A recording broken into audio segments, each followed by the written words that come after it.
Oman کی ایک مسجد میں فائرنگ، 6 افراد جان بحق، 28 دیگر زخمی۔ خلیجی ممالک عمان کی ایک مسجد میں فائرنگ کے واقعے میں کم از کم 6 افراد جان بحق اور 28 زخمی ہو گئے۔ پیر کو رات دیر گئے۔ یہ حملہ دارالحکومت مسقط کے مشرق میں وادی ضلع وادی الکبیر میں شیعہ مسلمانوں کی ایک بڑی مذہبی تقاریب کے دوران ہوا۔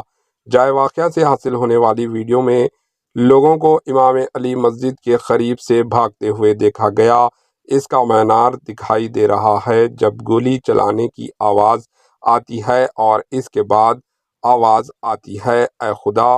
پاکستانی اور عمانی حاکم نے بتایا کہ جان بحق ہونے والوں میں 4 پاکستانی اور 1 ہندوستانی اور 1 پولیس اہلکار شامل ہیں اور کم از کم 28 دیگر افراد زخمی ہو گئے۔ عمانی پولیس نے منگل کو ایک بیان میں کہا کہ حملے میں ملوث 3 بندوق برداروں مارے گئے اور پولیس افسران نے گولی سے نمٹنے کے لیے طریقہ کار مکمل کر لیا ہے۔ حملے کی ذمہ داری فوری طور پر کسی نے بھی قبول نہیں کی۔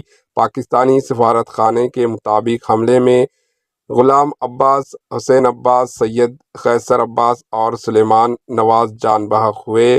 پاکستان کے وزارت خارجہ نے ایک بیان میں کہا کہ ہمیں خوشی ہے کہ حکومت عمان نے حملہ واروں کو بے اثر کر دیا ہے۔ پاکستان اس بزدلانہ دہشت گرد حملے کی شدید مذمت کرتا ہے۔ عمانی حاکم سے موصل ہونے والی تازہ ترین اطلاعات کے مطابق عمان کے شہر مسقط میں وادی کبیر کے علاقوں میں علی بن ابی طالب کی مسجد پر دہشت گردوں کے وحشیانہ حملے میں فائرنگ کے نتیجے میں 4 پاکستانی شہید ہو گئے۔ مزید 30 پاکستانی اسپتال میں زیر علاج ہیں۔ Bureau report, AHN news.